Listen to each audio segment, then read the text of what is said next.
दोस्तों, आज की कहानी है ननन जी तुम मायके मत आना, मैं आपके नखरे नहीं उठा पाऊंगी। दोस्तों, कहानी शुरू करने से पहले अगर आपने चैनल को सब्सक्राइब नहीं किया हो तो कर लीजिए ताकि आपके पास पहुंच सके हर नया वीडियो। आज निया को मायके की बहुत याद सता रही थी। दिल कर रहा था पंछी बन उड़कर मायके पहुंच जाए, लेकिन या तो उसकी भाभी को फोन करने तक की हिम्मत नहीं हो पा रही थी। काफी देर सोच विचार कर उसने भाभी को फोन लगा दिया। दिल में डर भी था, कहीं भाभी ने फोन ही नहीं उठाया तो। हेलो, आरती की आवाज सुनते ही निया ने राहत भरी सांस ली। भाभी कैसी हैं आप, क्या चल रहा है, भाई के क्या हाल चाल है, बंटी कैसा है, एक ही बार में कई सवाल पूछ डाले निया ने। सब ठीक है दीदी, कहिए कैसे याद किया। आरती की आवाज में एक नाराज की झलक रही थी। भाभी बच्चों की छुट्टियां चल रही है, मैं सोच रही थी 2-4 दिन के लिए मायके आ जाती। नहीं दीदी, रहने दीजिए, अभी हम सब व्यवस्था चल रही है आपकी। आप अगर ठीक से नहीं कर पाएंगे फिर आप हर बार की तरह सूटकेस उठाकर चल देगी और आपके जाने के बाद मेरी और रवि की लड़ाई होगी जो कई महीनों तक चलेगी। मेरा पक्ष जाने बिना ही मुझे मायके भेज दिया जाएगा। पहले मुझे कोई दिक्कत नहीं थी क्योंकि मेरी माँ के हाथ पैर चलते थे। अब घर की कमान भाभी के हाथ में है और उनको मेरा बार बार मायके जाना अच्छा नहीं लगता। अभी फोन रखती हूँ, नमस्ते। आरती ने निया के कुछ बोलने से पहले ही फोन रख दिया। निया का मन और भी उदास हो गया। उसे मायके की और माँ की बहुत याद सता रही थी। बच्चों की गर्मियों की छुट्टियां भी चल रही थी और बच्चे बार बार मामा के यहाँ जाने की जिद कर रहे थे। निया उन्हें समझाने की कोशिश भी कर रही थी लेकिन बच्चे भी बार बार जिद किए जा रहे थे। सासू माँ को तो पूरी कहानी पता थी लेकिन वो बस मर्जी लेने के लिए बार बार निया से कह रही थी चली जाना 2 दिन के लिए मायके। बच्चे भी खुश हो जाएंगे और तेरा मन भी बहल जाएगा। एक बात के सार जवाब देने वाली निया से आज कुछ बोलते नहीं बन रहा था। वह अपने कमरे में आकर लेट गई, आंखों से आंसू धारा बस चली। वो मायके में बिताए सुनहरे पलों को याद करने लगी। बीते दिनों की यादें मानो उसके जख्मों को और ताजा कर रही थी। वह दिन अब फिर कभी नहीं आएंगे, ये सोचकर उसका शरीर ऐसा हो जाता जैसे उसमें प्राणी नहीं है। वैसे तो अपने भाई के लिए कई जगह लड़की देखने के बाद उसने आरती को अपने भाई के लिए सुना और वह खुश थी कि उसकी भाभी पढ़ी लिखी, सुंदर और सर्वगुण संपन्न है।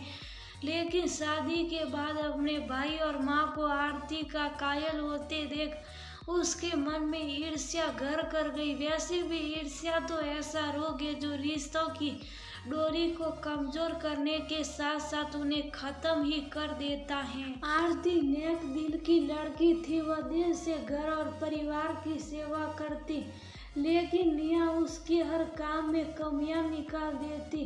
पहले तो आरती को लगता कि कमी उसी में है और वह पूरी कोशिश करती कि सारा काम ठीक से हो जाए, किसी को उससे कोई शिकायत ना रहे।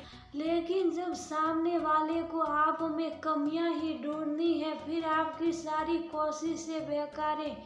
यही सब आरती के साथ होता। लाख कोशिशों के बाद भी आरती को 4 बातें सुनने को ही मिलती और उसका मन खट्टा हो जाता।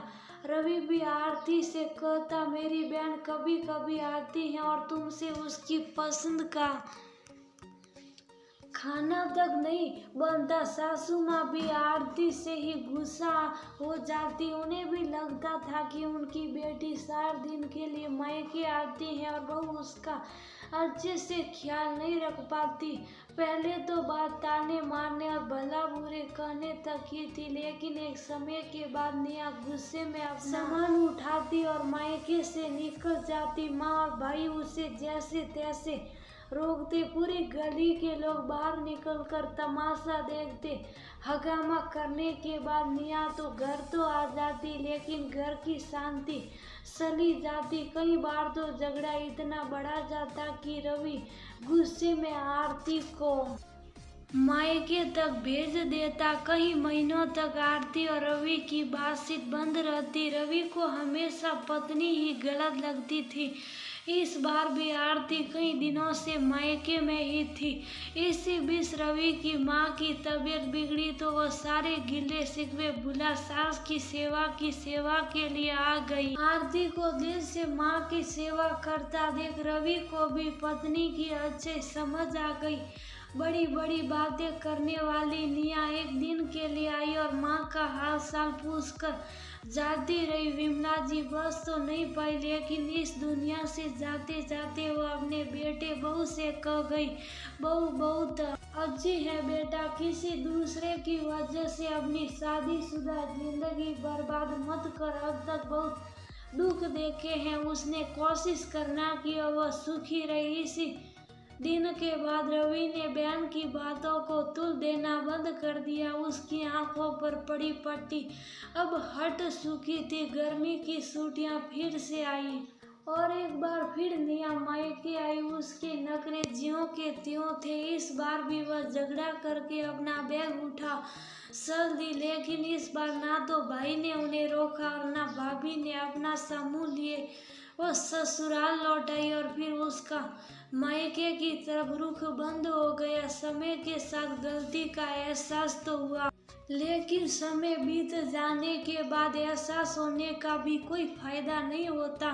हाथ मलती निया बस मायके को याद करती और रो बिलख कर रह जाती। आज भी वह रोई जा रही थी, तभी कमरे में निया के पति अरुण बाबू आए। पत्नी को विलाप करता देख वह सब समझ गए। वह जानते थे कि उनकी पत्नी गलत थे, लेकिन अब निया का दुख उनसे देखा नहीं जा रहा था। वह बोले, चलो निया तुम्हारे मायके चलते हैं। ये आप क्या बोल रहे, आप तो सब जानते। कई भाई भाभी ने मुझे देख मेरे मुंह पर दरवाजा बंद कर दिया, तो मैं रवि और आरती को जानता हूँ ऐसा कुछ नहीं होगा और तुम्हें अपनी गलती का एहसास तो है, तो आगे बढ़कर माफी मांगने में शर्म कैसी। और फिर बच्चे छुट्टियों में मामा के यहाँ नहीं जाएंगे तो कहाँ जाएंगे।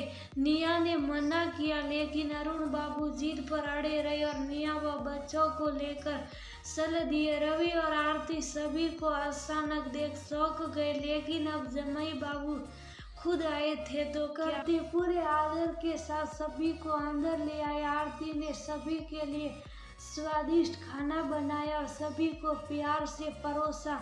मौका देख निया ने भाई और भाभी से माफी मांग ली। आरती भी निया में आए बदलाव को महसूस कर पा रही थी, इसलिए उसने निया को माफ कर दिया।